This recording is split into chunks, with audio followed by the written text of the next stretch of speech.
In 2009, I found myself in Mashhad, Iran, with no phone, no map, and a 40-kilogram wet blue hide stuffed into my suitcase. I had just crossed the border from Turkmenistan, a country that granted me a visa after waiting 6 months to only let me stay for 7 days. My local partners assured me that they would extend it, but 7 days flew by and I was told I had to leave. They said, just go wait in Iran for a few days and we will get it done. Well, I knew better. The first few days took half a year, so I made my own plans. With my absurdly heavy luggage to tow, I walked into a travel agency and asked for the first flight to Pakistan. I had been in talks with leather traders via Alibaba. Instead of sitting and waiting in Iran for no reason, I thought I would turn this visa limbo into an opportunity. The agent informed me that the first flight was in 3 days. That was too long. I asked, can I take the bus? He looked at me like I had lost my mind. It's possible, he said hesitantly, but it would take a long time. I had no idea how long. I took a cab to the bus station and I learned that I need a 16-hour bus ride to Zahedan, the border city. Then I crossed the border on foot and looked for a domestic flight in Pakistan. With no better option, I took the ticket. The bus was slow, uncomfortable, and filled with people heading towards the border for their own unknown reasons. After 16 hours, I reached to Zahedan, only to find myself crammed into a tiny cab with 6 other adults heading to a place that barely looked like a border. Instead of an official checkpoint, I found a dust-choked desert field with a single shack acting somewhat like an immigration office. And around it, pickup trucks filled with merchandise zooming to both directions, making the place is a sandstorm, and the border patrol chasing after the ones they could catch. At this point, it crossed my mind, maybe I should have waited for that flight. But I was already 18 hours in, so the only way was forward. On the Pakistani side, I was told to hop on the back of a pickup truck carrying passengers to the nearest town. After a bumpy ride, I arrived in a place that looked like a movie set from 1940s. Dusty roads, crumbling buildings. It was a place frozen in time. Starving, I grabbed a meal and asked about a flight. They said no airports. The nearest airport was in a city called Quetta, and that required another 16 hours of bus ride. The bus was ancient, packed with people and cargo. No windows, no seats to spare.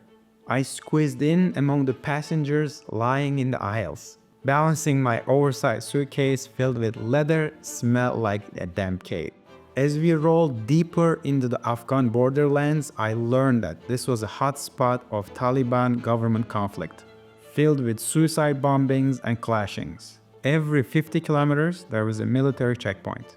Each time a machine gun-wielding soldier climbed into the bus, scanning the passengers. Their eyes locked onto me, the only guy in jeans and a t-shirt, clearly out of place. The first soldier stormed over. Who are you? What are you doing here? I swallowed hard and pulled out my Turkish passport.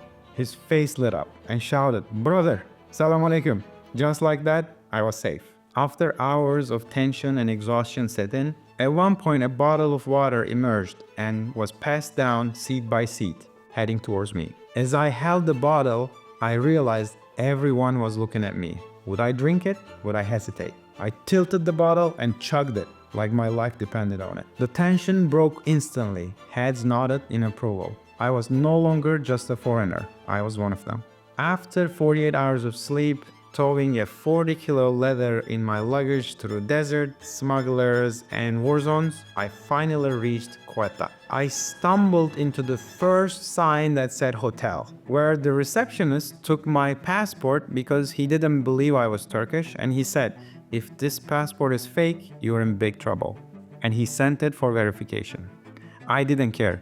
I told him to give me my keys because I really need to sleep. I dragged myself to the room and collapsed onto the bed. 2 hours of power nap was enough. I got up, showered using the bucket of water I was provided with due to no running water supply. Then I ran back to the reception, hearing the news about my passport.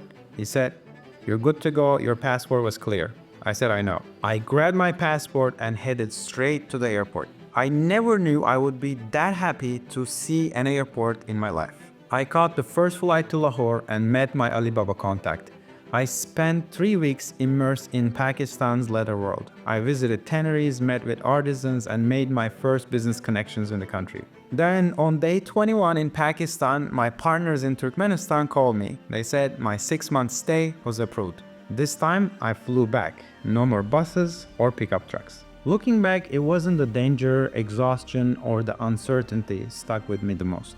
It was the moment on that bus, sitting among strangers, holding a bottle of water, realizing that I had crossed a point of no return. I had risked everything, not for money, not for survival, but for leather. I had carried a soaking wet blue hide through 3 countries, not because I had to, but because I wanted to.